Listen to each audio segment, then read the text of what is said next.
In this video, we'll discuss Spark regression using UnifyML SQL. Here, we use the regression model. Now, let's see the random forest regression using the UnifyML query.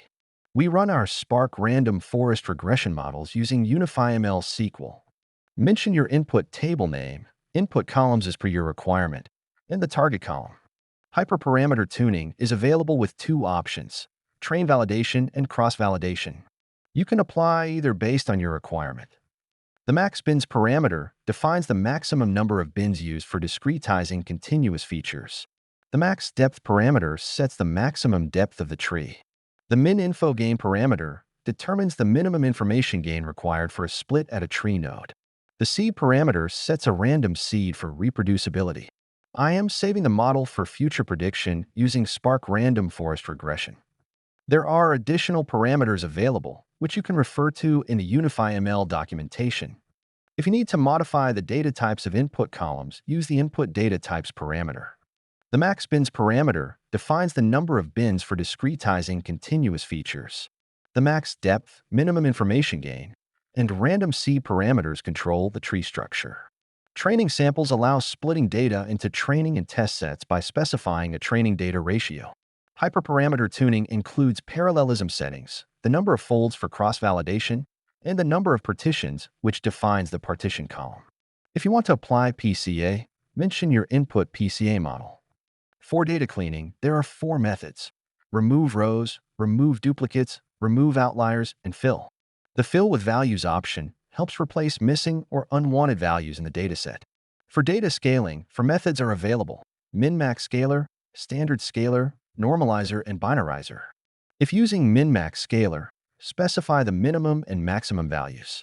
If your data is already saved in the cache, use the input cache ID instead of the input table name. The bytes per chunk parameter defines the chunk size for processing. These are the input arguments for random forest regression.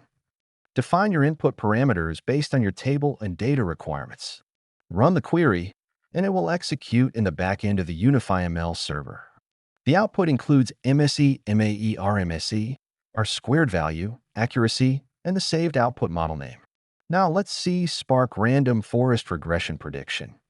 Mention the input table to be predicted and the input model name, which was saved earlier.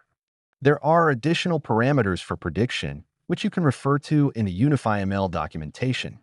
If you need to change column data types, use the input data types parameter. For data cleaning, the available methods are remove rows, remove duplicates, remove outliers, and fill with values. If you want to replace or fill null values, use the fill with values parameter. For data scaling, four methods are available: min-max scaler, standard scaler, normalizer, and binarizer. If using min-max scaler, specify the minimum and maximum values. If the prediction data is cached, use the input cache ID instead of the input table name. To save the predicted data to a database, use the Save to DB option and specify the output table name. If you need to overwrite an existing table, mention the output table name is true. To save the predicted data as a CSV file, use the Save to CSV option, specify the output CSV name, and define bytes per chunk. These are the input arguments for random forest regression prediction. Define your parameters based on your requirements. Run the query, and it will execute in the backend of the UnifyML server. This is the output of Spark Random Forest Regression prediction. Using this method, you can apply Spark Random Forest Regression on any dataset based on your requirements. Thank you for watching this video.